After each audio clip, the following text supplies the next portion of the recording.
The views and opinions expressed in this podcast are simply that, opinions. All are presumed innocent until proven otherwise in a court of law. Sensitive topics are discussed. Discretion is advised.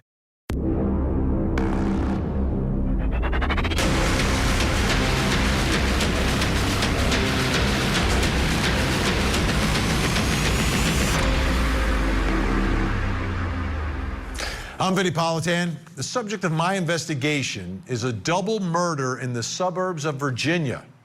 It involves an IRS agent, an au pair, and an ad on a fetish website involving BDSM.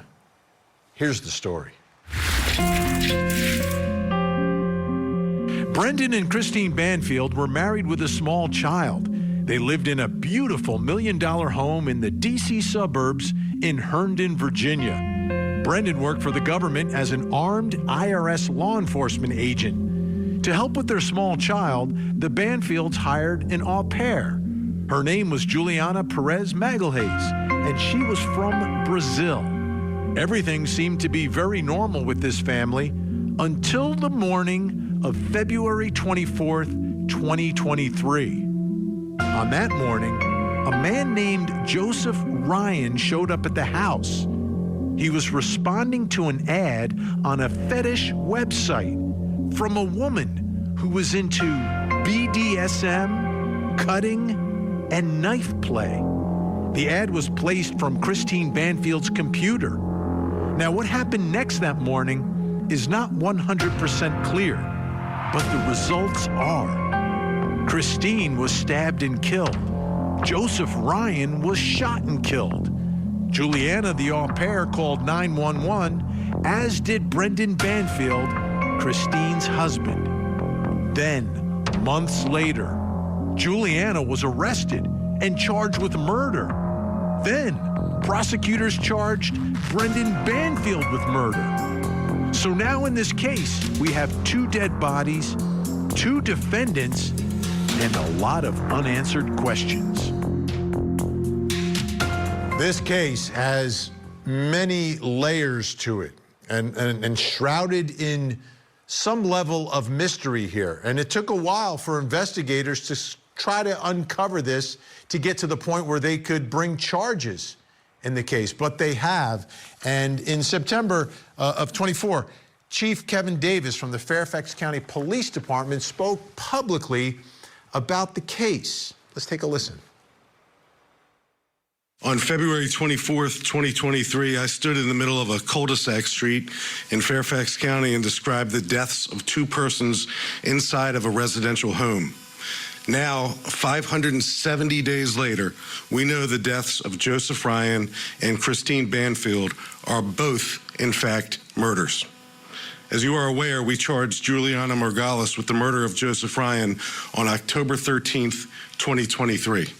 She remains in custody and awaits an upcoming trial. As described by Mr. Descano, we are today announcing aggravated murder charges against Brendan Banfield for the murder of his wife, Christine Banfield, and Joseph Ryan. To be clear, Brendan Banfield, then 38, and Christine Banfield, then 37, were married and living in a single-family home with their then 4-year-old daughter. Also living in the house was the family au pair, Juliana Margalis, then 22 years old. Joseph Ryan, then 39 years old, lived in Springfield, Virginia at the time of his murder inside the Banfield home. Fairfax County police officers responded to a 911 call from within the home on February 24th, 2023. In an upstairs bedroom, we found Joseph Ryan deceased as a result of gunshot wounds and found Christine Banfield suffering from stab wounds. Christine was transported to a local hospital and pronounced dead. We recovered 2 firearms and a knife. We know Brendan Banfield and Juliana Margalis, the family au pair, were involved in a romantic relationship at the time of the murders. I will not describe our victim Joseph Ryan's relationship with anyone involved in the case at the moment because this investigation continues. And like any criminal investigation, Our probing of the facts does not end when an arrest is made. This much is clear. We have evidence to now allege that Christine Banfield's life was unlawfully taken and Joseph Ryan's life was unlawfully taken.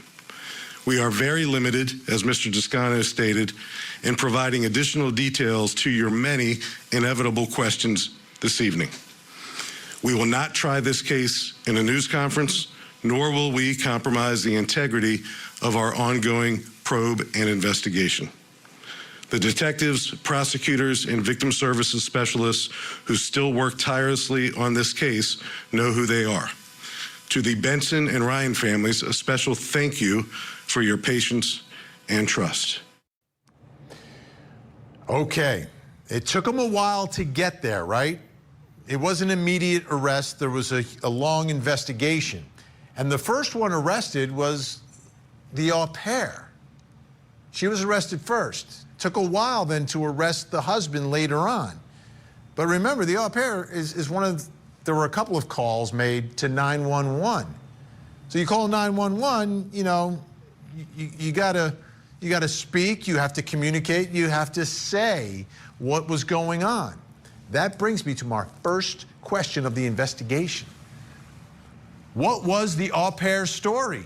You're calling 911, people are gonna respond. What's the story?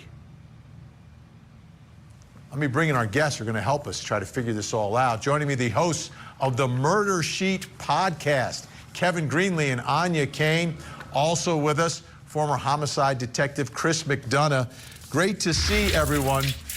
I just want to walk through this from the Washington Post because, like I said, this story levels. I mean, it's got levels to it. So let me just read through this first so we have a better idea. According to the account, Magalhaes gave detectives she had left the house not long after Brendan Banfield and planned to drive to the National Zoo for a day trip with the Banfields' then 4-year-old daughter. But moments after leaving, she realized she had forgotten their lunches in the refrigerator and turned back to retrieve them.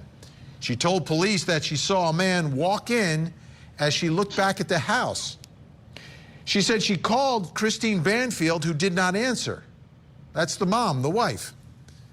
The au pair next called Brendan Banfield, the husband. After he arrived at the home, he and the au pair and the little girl went inside. The au pair left the girl in the basement, officials said in court, and followed Brendan Banfield up the stairs. The two found Ryan Joseph hunched over Christine Banfield with a knife at her throat, is what the au pair told detectives. She also said she saw Brendan Banfield, who's an IRS law enforcement agent, pointing a gun at Ryan Joseph. She then told detectives that Brendan Banfield shot Ryan once while Ryan stabbed Christine Banfield. Brendan Banfield then asked the au pair, I don't know why, to retrieve a Glock stored in a safe in the main bedroom's closet. He's law enforcement, and he's telling the au pair to go get a gun. Whew. Anya Kane, Kevin Greenlee, this is some story. This is twisted stuff.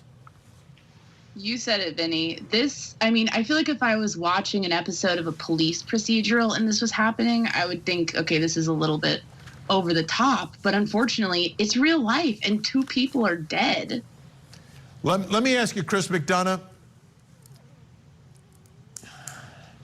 A law enforcement officer sees a man in the bedroom with a knife to his wife's throat. And then he shoots him once and then tells the au pair to go get a gun? What's going on here? Well, you know, as Jigsaw John would say from LAPD of 43 years in homicide, this is DLR. Does not look right, does not sound right. Not only that, he's using a service weapon. And the fact that they've, put the child down in the basement, there's all kinds of red flags going on here, Vinny. And, what Kane was just saying a minute ago, she's 100% right, and that, this is going to have all kinds of layers to it, but that first, responding officers are going to set the stage for a really good homicide investigation. This is from NBC4 down in Washington. Banfield's husband and their au pair, 23-year-old Juliana Perez Maglis, both called 911 that morning and were at the scene when Fairfax County officers arrived. The husband told police that he shot Ryan, but on Thursday, police said forensic evidence and multiple interviews have shown that it was the au pair who shot Ryan. That's one of the strange facts here, Anya and Kevin, that there are two weapons, one law enforcement officer and the other a 22-year-old attractive au pair from Brazil. Figuring out why one or two guns were used here seems to be the key to unlocking part of what happened inside that room. Yeah, I'll say, Vinny, and this is a situation where I think, and Chris knows this with his law enforcement background, and I think that's so valuable to kind of see what passes the smell test here. But when we're looking at this and we're seeing, I mean, in a traumatic situation, maybe the brain blocks out a few details. You might get a few details wrong. But, I mean, who shot Ryan seems like a pretty big fact, and the fact that that was misrepresented to investigators seems very off. And Chris, would there be any reason for a member of law enforcement who has an intruder with a knife killing his wife to leave the room at any moment, like when he's the one with the gun? No, not at all. In fact, that would probably be a really big question in relationship to not only the criminal allegations, but remember, because he is LE, there's also an administrative officer-involved shooting investigation that goes on behind the scenes. So he gets to sit in a room with investigators without Miranda, and he needs to give a statement as to why his service weapon was discharged. So there could be some information under the covers that we're not aware about. And by the way, if there's a criminal in your home with a knife and you've got a gun in your hand and you have an au pair and your child's in the basement, you send the au pair to the basement to protect the child. You don't go get the Glock. I'm just saying. Right. All right. Yeah, no, you're right. Guests are staying with us. Coming up next, I told you it took a while for investigators to get to where they landed. When did this investigation shift? One person was shot and killed. The other one was stabbed and killed. We're working through the order of things. We're working through identifying the person responsible for each, because it may not be the same person. Now, back to the Court TV podcast. So I'll say this, that we're working through the exact nature, because there's different relationships amongst the four people inside the home, and I'm not quite prepared to describe those relationships right now because we're still working through some next of kin notifications. But again, I'll just say that all four people inside the home are known to each other. All four people are accounted for. 2 are dead and 2 are with the Fairfax County Police Department. So there's the chief on the day of the murders, addressing the public, wondering what's happening here in this beautiful suburb. I mean, double murder? So there he's talking about 2 people dead, 2 people down at the police station, speaking with Fairfax County Police. Now, I want to flash forward now, because at that point, the investigation is just beginning, right? It's just beginning. And that's in 2023, in February. So now you go to September of 2024. Here's the same chief talking about the investigation. At what point did Brendan become a suspect in this case? I know initially the narrative was that Joseph stabbed Christine. At what point did you stop believing that and begin to look at Brendan? So that kind of gets back to our efforts to kind of describe gently that we can't go into certain aspects of the case, and that's one of them. So again, there's a jury that will assemble, and they're going to hear these facts in much greater detail than you're hearing them today. And that was really a crucial question there from the reporter, talking about, well, Joseph Ryan was the one supposedly who stabbed Christine to death.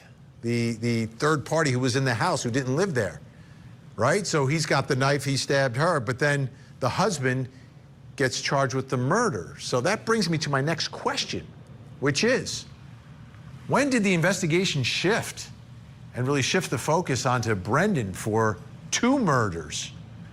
The au pair for the murder of Joseph Ryan. Still with me, the host of the Murder Sheet podcast, Kevin Greenlee and Anya Kane, and former homicide detective and host of the Interview Room with Chris McDonough. Chris McDonough is with us. This is a big moment. I want to show you, I would call this circumstantial evidence of something, and the something is a romantic relationship between the husband and father and the au pair. First photo, February 2023, at the time of the murder. What you're seeing here is Juliana, the au pair's guest room and her closet. You see 2 arrows pointing to 2 pieces of clothing. If you recognize the colors for the Brazilian soccer team, like a Brazilian jersey and then a red dress in the guest room. In the guest room, okay? That's in February of 2023. They go back to the house in October of 2023, and they take a look at the closet. The closet's emptied out. Did the au pair move out? Where'd all the clothes go? Where could they be? Mystery solved. Take a look. It's the primary bedroom, the main bedroom. And there's that same jersey. There's that same red dress. It looks like the au pair's clothing is now in the closet in the primary bedroom. Oh my goodness. Is there anything else there? You ready? Oh, a photograph on the end table there. Look to the right. It's a photograph of the husband slash, I guess, widower slash father and the 22-year-old au pair. The au pair is now with the husband. Anya Kane, Kevin Greenlee, I mean, it's a cliche. It's not almost a cliche, it's actually a cliche, but a cliche that seemingly, according to prosecutors, has manifested itself into this twisted murder plot. Yes, indeed, it does seem like something you'd expect almost out of a bad movie. But in this case, it is true. It appears as if these 2 were a couple. And in fact, before the marriage ended in this murder, the 2 of them even took a trip together to New York. They had quite the affair. And that obviously suggests pretty obviously a motive. And Chris McDonough, when you're investigating homicide and you're speaking with people close to the at least one of the victims, and they kind of leave that little fact out, that's problematic. Yeah, lust is a huge problem.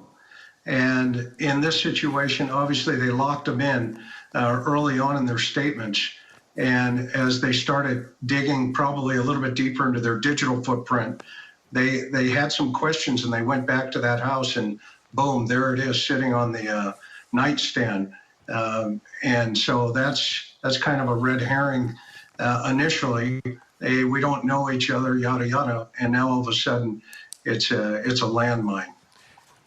Chris, are you surprised that a member of law enforcement would be this sloppy? Very.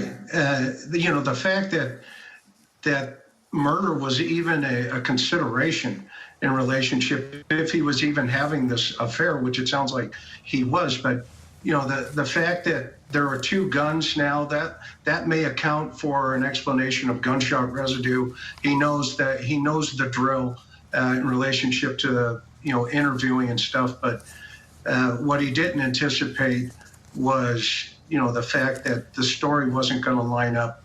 And as Kevin and Ann have talked about very, very well, this guy's got some real problems, and so does the au pair.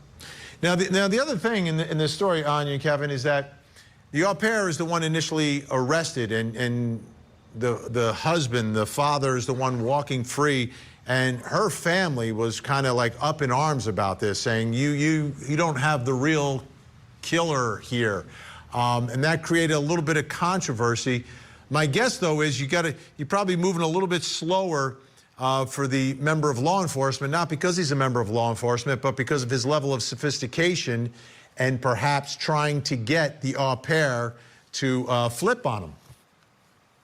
Absolutely. And this is a situation where she even made a comment like that in a phone call to him, where she basically said something to the effect of, and I'm paraphrasing here, but I hope you're not just staying with me so I don't turn on you. So this is a situation we've heard from interviewing law enforcement officers that in a conspiracy murder case, it's really important to do things in the right order, to like set up the dominoes so they fall in the exact right way. And that's why those conspiracy cases can be a bit of a tough nut to crack, because you want to go in order. You want to start at the bottom and then work your way up to the person who may be most culpable. Chris, we have about 25 seconds here. Based upon what we know at this point, obviously we don't know everything, how would you analyze the strength of the prosecution's case here? I think the strength of it initially, because of the fact that he says he shot in self-defense, and then he learns that that individual may be alive. He had a duty at that point to stop. And the fact that he says to the au pair, hey, get the other gun, shoot him again, that's a huge problem for the defense in this particular case. I think the prosecution has a good, strong case. All right, big thank you to Chris McDonough, Anya Kane, Kevin Greenlee. Appreciate it. A lot more to get to. I'm Vinnie Politan. We'll keep digging for answers as the investigation continues.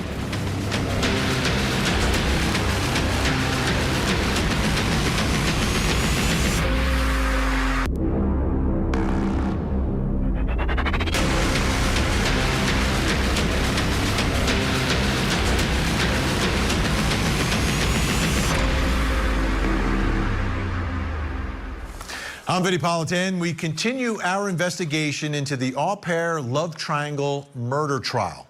It's a case prosecutors say involves an innocent man following his fetish and a wife and mother killed in a cold, twisted BDSM murder plot.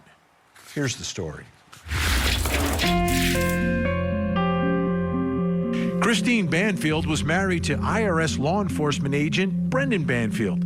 They lived in the leafy D.C. suburb of Herndon, Virginia. Together, they had a child who was 4 years old. The couple hired an au pair from Brazil named Juliana Magalhaes to help with their daughter. On the morning of February 24th, 2023, a man named Joseph Ryan showed up at the house. He was responding to a BDSM ad from a woman looking for some rough sex and knife play. What happened that morning inside the Banfield's home is now the subject of 2 murder trials. Christine was stabbed and killed, while Joseph Ryan was shot and killed. Prosecutors say it was the husband, Brendan, and the au pair, Juliana, who are responsible. Exactly what happened is murky, to say the least, but it will be up to a jury to figure it all out. This is some plot. Like if this is true, this is some really disturbing type of sinister plan is what the allegations are here.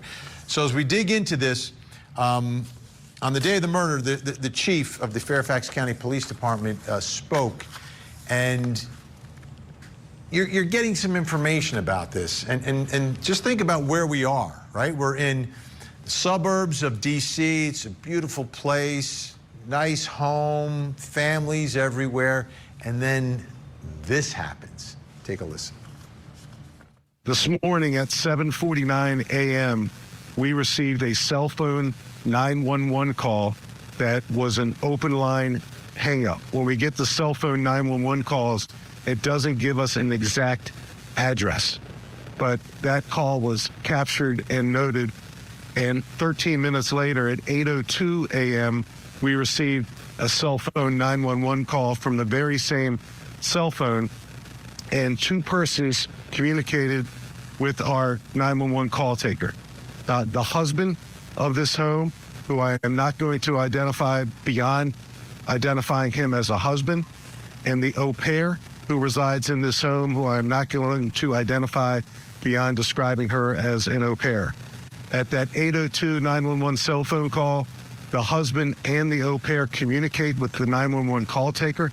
The husband tells the 911 call taker that he just shot a man inside of his home. And the husband tells the 911 call taker that the man who he had just shot had stabbed his wife. Okay, so there you have it. Like 911 call, that is the story. That is the story for the husband. I come into the house, a man is stabbing and killing my wife, so I shoot him. It's like self-defense, defense of others. And that's what happened. 911 call is made by him and the au pair, but there's the initial one where no one's there, sort of a hang up, then 3 minutes later, which is kind of strange to begin with. But that's their story. Brings me to my next question. It's not about their story, but what is the prosecution's theory of what happened here inside that home in Virginia? Because we got the quick story from the au pair and from the husband. Joining me to uncover all of this, private investigator, founder of Victim News Online, Erica Morse. Also with us, podcast host and reporter for Pop Crime TV, Lauren Conlon. Thank you both for being here. I want to start with this from the Washington Post, which outlines part of what the prosecution is saying here. On the morning of the killings, Brendan Banfield was scheduled to report to work at 7:30 a.m. Works for the IRS. He's law enforcement. But a search warrant affidavit alleges that after leaving his neighborhood at around 7:10, he pulled into a nearby McDonald's. Pulled into McDonald's at 7:10, maybe getting breakfast on the way, I don't know, and sat in his vehicle until Magalese called him at 7:37. Erica Morse, it's a little fishy.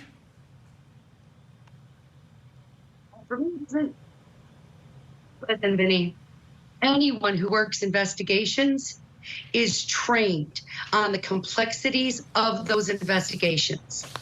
And people like us know how to convolute a case, how to make a story and an alibi so believable while concocting a situation that is almost unbelievable.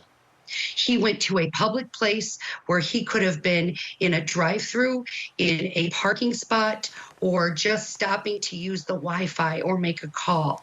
It was the perfect alibi from my perspective. And he was just lying in wait for the phone call to come in so that he could go in and essentially execute the rest of this very premeditated plan. Now, let's go to the next little piece here from the Washington Post. At the same time, Ryan pulled up to the Banfield home. This is Joseph Ryan, the man responding to this BDSM ad. He pulls up to the Banfield home for a planned rendezvous with a woman identified in the dating app as Anastasia 9, portrayed in a profile photo on the social networking platform FetLife as a petite woman in a one-piece bathing suit. Lauren Conlon, the theory, I guess, here is that it's not Christine, the wife, who is going on this app, but someone pretending to be her is going on this app.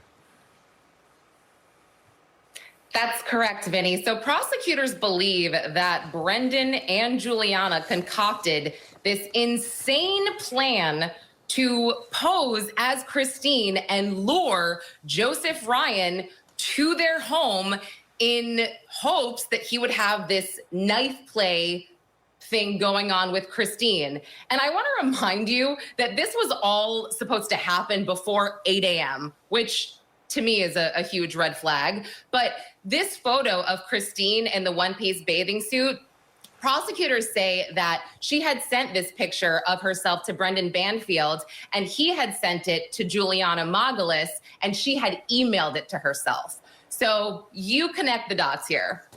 Yeah, that's an easy dot to connect. Sometimes 2 + 2 = 4. Let's go to more from Washington Post report here.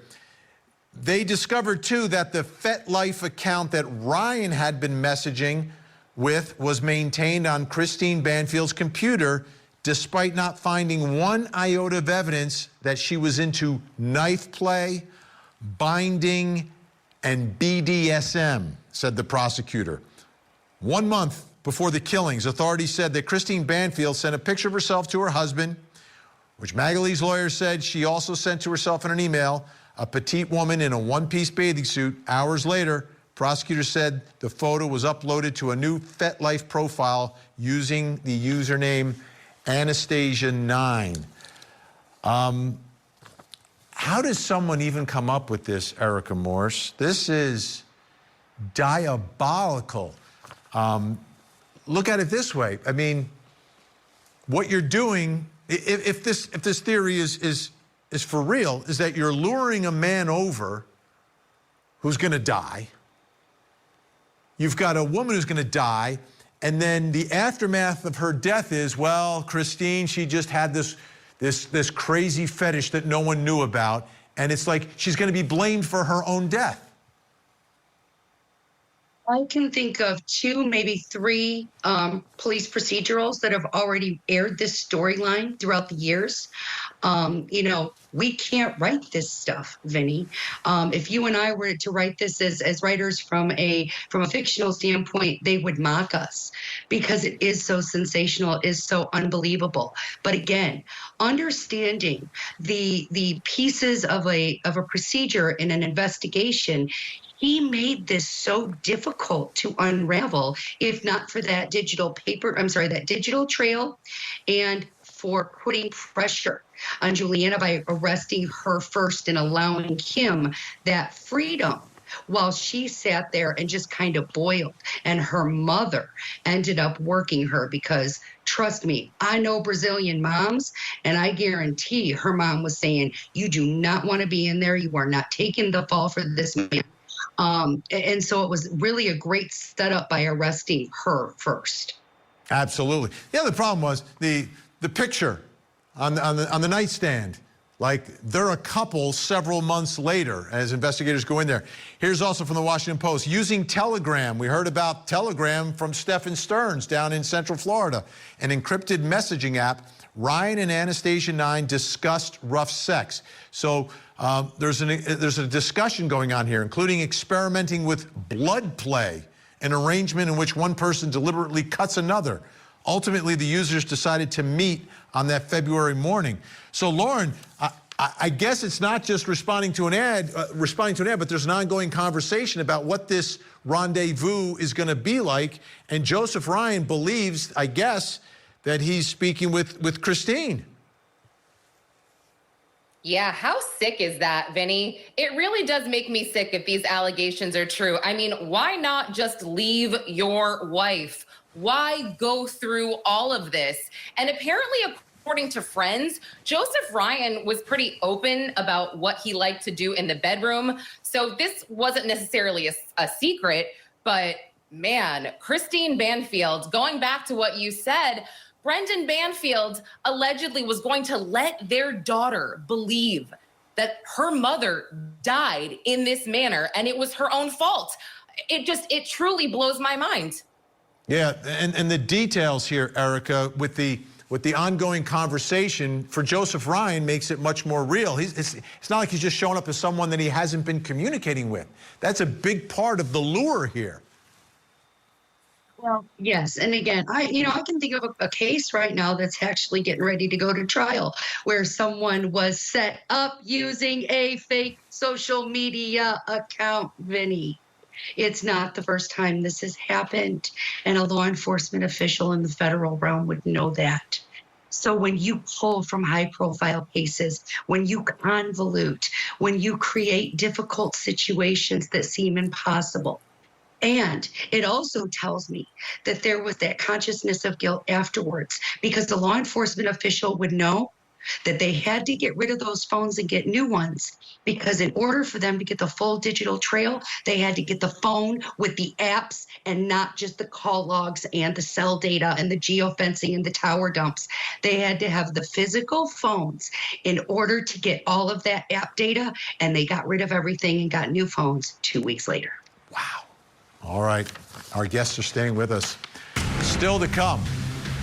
Who was the mastermind? Fairfax County police officers took Brendan Banfield into custody, and he's been brought to the same adult detention center where Juliana Perez Margulies has been since last year when she was arrested for the murder of Mr. Ryan. Now, back to the Court TV podcast. The Commonwealth's Attorney's Office has secured an indictment against Brendan Banfield for the murder of his wife, Christine, and the murder of Mr. Ryan. Fairfax County police officers took Brendan Banfield into custody, and he's been brought to the same adult detention center where Juliana Perez Margulies has been since last year when she was arrested for the murder of Mr. Ryan. So they're both arrested. They're both charged in this case. Her trial scheduled first. She was arrested first. Separate trials. Her trial is scheduled to go first. But you've got two defendants in all of this, and you remember the doomsday bells that we covered, Lori and Chad, and we looked at them and we looked at their relationship and trying to figure out exactly what was going on in that relationship and in their conspiracy to commit all those murders. I'm kind of thinking the same thing in this one, which brings me to my next question, which is, who was the mastermind here? Who was the mastermind? Where does this idea come from? Who's the first one to say, hey, murder is the answer? What will prosecutors argue here? Still with me, founder of Victims News Online, Erica Morse, private investigator and podcast host and reporter for Pop Crime TV, Lauren Conlin.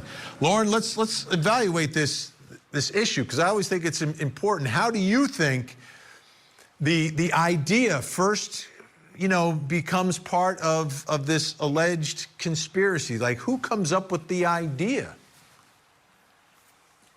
This is total speculation, Vinny, but if I had to guess, Juliana, she's from Brazil. Her mom cleans houses for a living. She shows up at this affluent $1 million house. She falls in love with Brendan Banfield, the husband. I think he convinced her to work with him and map out this disgusting, elaborate scheme. Again, I'm not a betting woman, but I'm willing to bet. I mean, when she moved there, she's 21 years old. Think about yourself at 21 years old. You're easily impressionable. I mean, not making excuses for her by any means, but if I had to guess, I would definitely go for Brendan Banfield. And one more thing, allegedly there was a woman who came out and said that Brendan Banfield had a relationship with her outside of his marriage. And he made this statement, things would be so much easier if my wife wasn't around or if my wife was out of the picture. I'm paraphrasing. There is a thing called divorce. Every time I cover one of these types of trials, it's so incredibly frustrating. And it comes, what, you're afraid of the shame? Are you too cheap? Like, it doesn't, none of it ever makes sense. Right. It never makes sense. So Erica, we've got two cases. The au pair goes first. What are you thinking about that trial? And if he in fact is the one who planned and plotted and figured out this crazy, ridiculous conspiracy, does she last minute flip, or do you think she still is in love with him and is still holding on to hope that she'll get out? I think enough time will have passed, enough pressure will have been applied, and she will come to her senses. Now, this is just my prediction, but historically, with the right pressure and the right conversations, a woman in her position can be, I don't want to say influenced, but can be convinced that the right move for her future is to look out for herself and only herself. Listen, he had means, he had motive, he had opportunity, and he had everything to gain from this. So there is just no clear-cut question in my mind, or no question in my mind that this was clear-cut, had to have been him. I don't buy that a young girl came over from Brazil. I you know what? I had a sister from Brazil who lived with me. When she came over for 2 years, the last thing on her mind was concocting some story that was going to put her in an American prison. It doesn't work that way. Oh, but he absolutely had the arrogance to think he could outsmart his fellow law enforcement officials and concoct a plan that would be so confusing and so very difficult to prove in a court of law. And following up on that, Lauren, trying to understand exactly how it went down that morning is not easy. You know, how did the actual stabbing happen, the shooting, which happened first? What did Joseph Ryan do when he knocked on the door? How did he get in the house? All these questions, to me, are still a little puzzling right now. Vinny, I have so many questions, and I emailed the Deputy Prosecutor's Office, Kelsey Gill, basically like, can you give me something here, anything, a quote, I'll take whatever you have. And they were kind enough to email me back, but they essentially told me to go fly a kite. They are not saying anything more than they have to about this case. And I understand. Again, I just have so many questions. I'm so nosy about this. I mean, the timeline doesn't even make sense. The first 911 call was at 7:47 a.m., but Juliana called Brendan at 7:37 a.m. I mean, it's like, so did it happen before they took off for the zoo? Did it happen at 6 a.m.? I mean, we don't know. So I guess we'll wait for Juliana's trial, which is in November. I think that's going to be a huge trial as well. I think it's going to be very, very busy. Absolutely. Yeah, very, very crazy. All right, Erica, you want to tie this up? We have about 20 seconds in your theory on how this exactly happened. Oh, gosh. Again, I think Lauren's right. We don't know yet, but I think that the digital data is going to tell the story. Who was where at what time, and when did Joseph Ryan enter that house? And I think there are probably messages in there that also tell us how he was told to enter that house. I don't think we've seen it all yet, and there's a lot more to see. Absolutely. Erica Morse, Lauren Conlon, great to have you. Thank you so much. All right. I've never seen a case quite like this. Now, if these accusations are true here, it would take an incredible level of absolute evil. You know, you've got a little girl losing her mom in an extremely brutal manner, while her killers did everything to make her mom look like a sick, perverted woman who brought this onto herself. This case really leaves me wondering, how could anyone even conceive of something like this? Let's just hope that that little girl can survive it all. I'm Vinnie Politan. We'll keep digging for the answers as the investigation continues.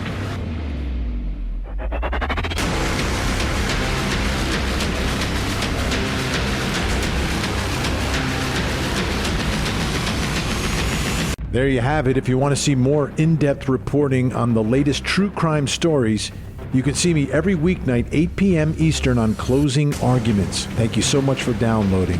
And as always, please don't forget to hug the kids. This podcast is a production of Court TV. Go to CourtTV.com for more content, trials on demand, and to find out how to watch Court TV in your area.